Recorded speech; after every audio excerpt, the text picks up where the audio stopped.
Upon release, Azure Rathalos Bow was literally hit with a nerf from the expected 2 blinks to the regular 3 blinks charge type bow. In my last video, all calculations are based on the assumption that those leaks were accurate. Though I give disclaimer, I still hold myself accountable for not having 100% factual content.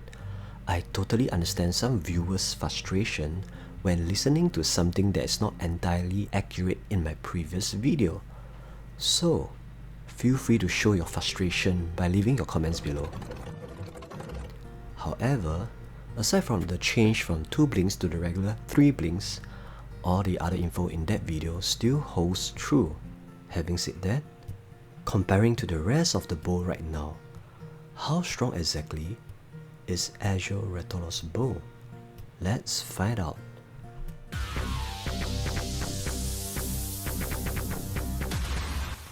In my previous video, the conclusion was Black Diablo Bow is the best bow as long as it is grade 10-1 and above. Now, how has this conclusion changed? Let's investigate. For us to come up with a conclusion, let's rank the top 10 bows using the best possible build for each of them that gives the highest DPS at grade 10-5 level, in ascending order. For us to do that, we will first rank the bows in terms of paper DPS as follows. FYI, we didn't incorporate Puke Bow in the ranking, as poison will be a whole new topic, as it depends on how many times the monster get poisoned, as well as the resistance to poison for the different types of monsters. Similarly, due to its lack of alignment with our presentation goals, the water bow has been excluded from this top 10 presentation. You must be wondering, why is Black Diablo ranked 9?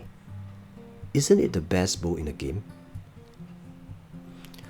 First of all, we must understand that paper DPS is different from effective DPS because it has yet to account for the 2 important factors: 2 blinks buff DPS versus 3 blinks, motion DPS multiplier.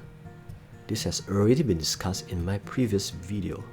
In short, DPS have to be marked up by 25.08% due to the faster attack rate in the 2 blinks mechanism. And also, motion DPS multiplier is to account for the different types of shots: pierce, spread, rapid, which has different shots mechanism.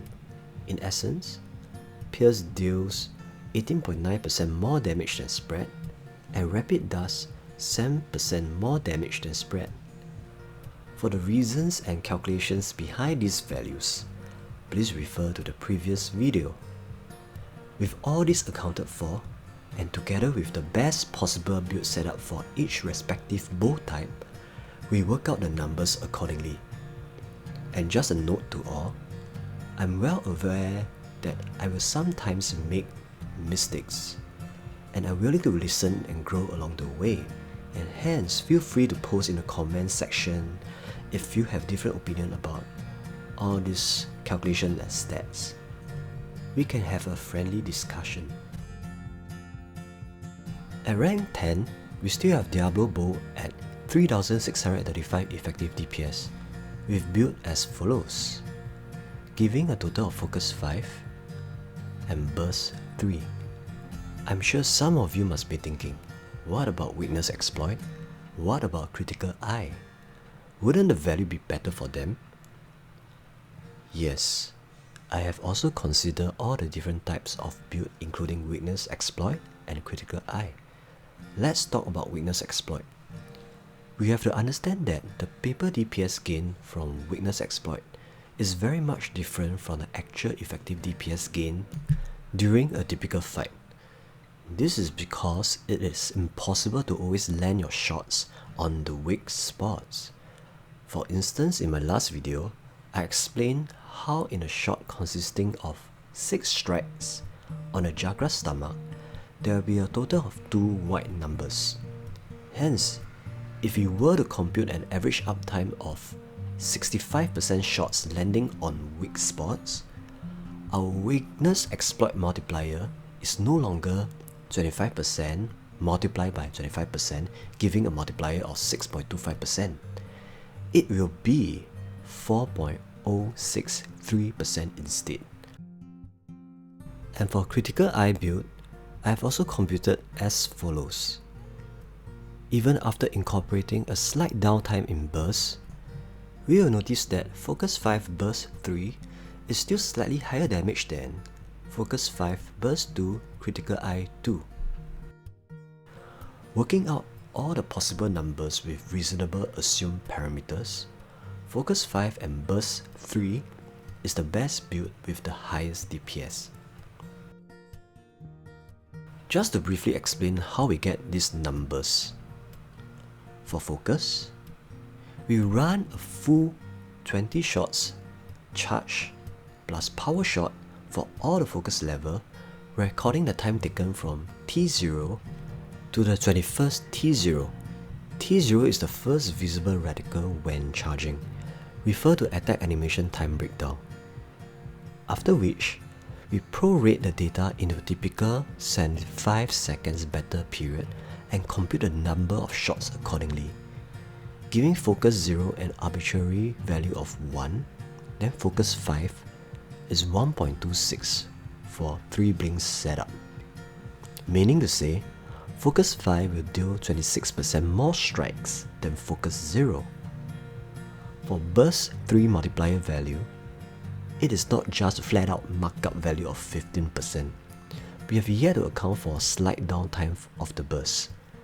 To explain this, we have to understand that in order to trigger burst, we need to land 10 strikes with less than 4 seconds between each strike.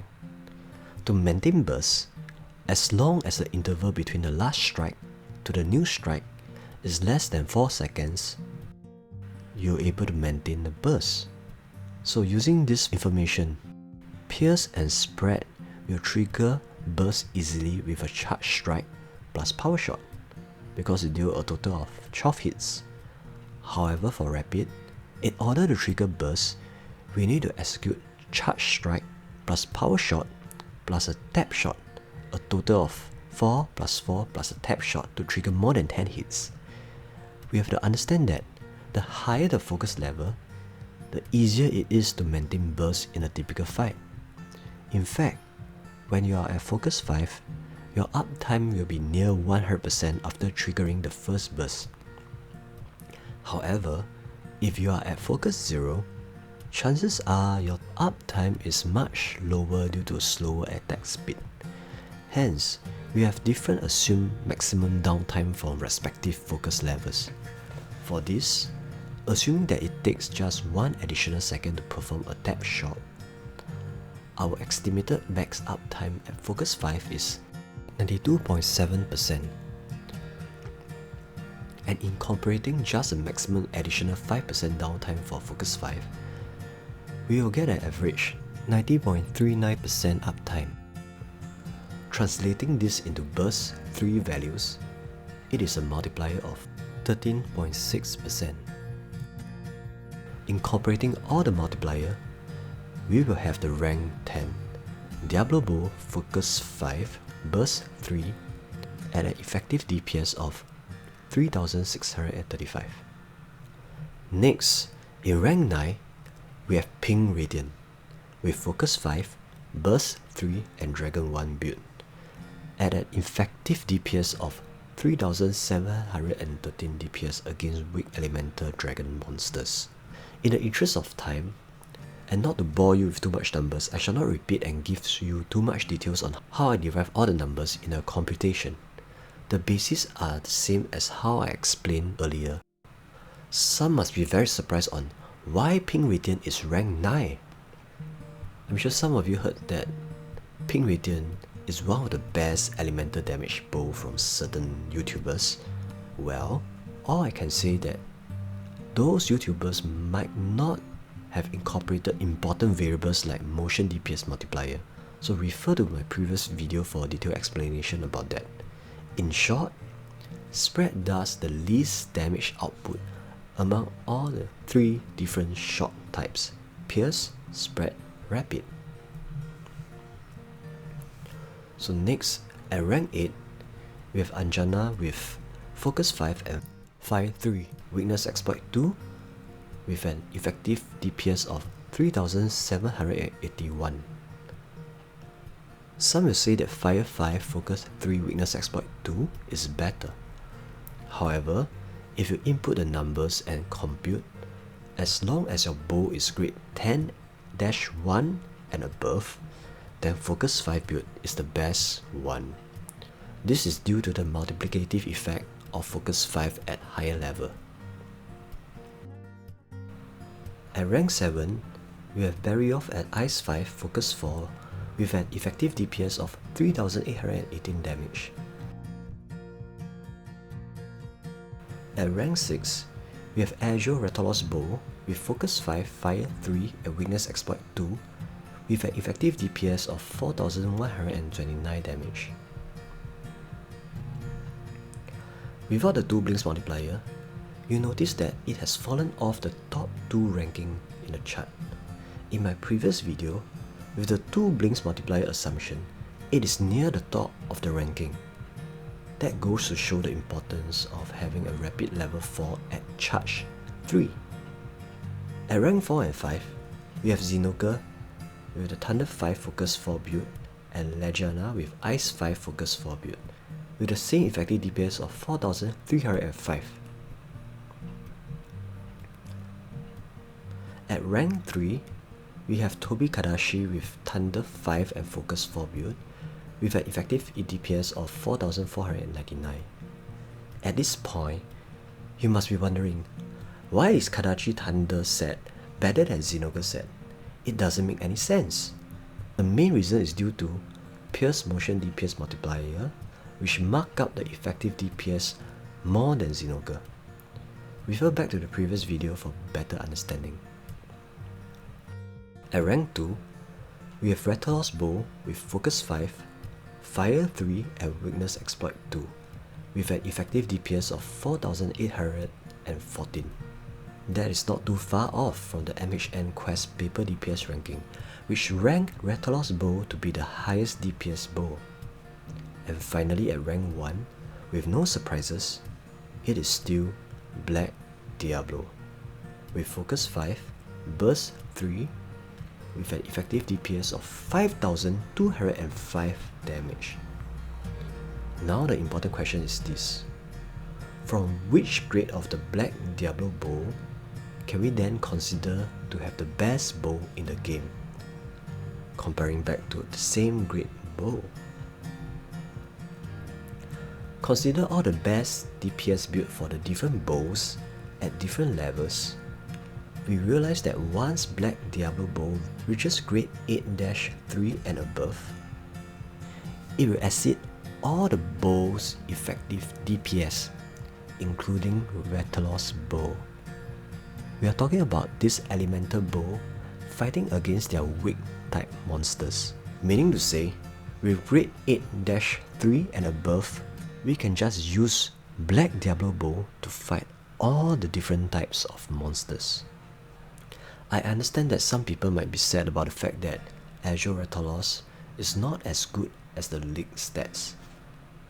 Looking at the bright side, at least Azure Helm still give focus 2, and also save us from potential grinding for more mats just to farm up a new type of bow. If you're still here to the very end, I appreciate it. To summarize the best bow type for each elemental class, this is what we get. Hopefully, I've added some value in your gameplay or decision making process for Monster Hunter Now. Remember to smash the like button, subscribe for future content. I'll see you guys real soon.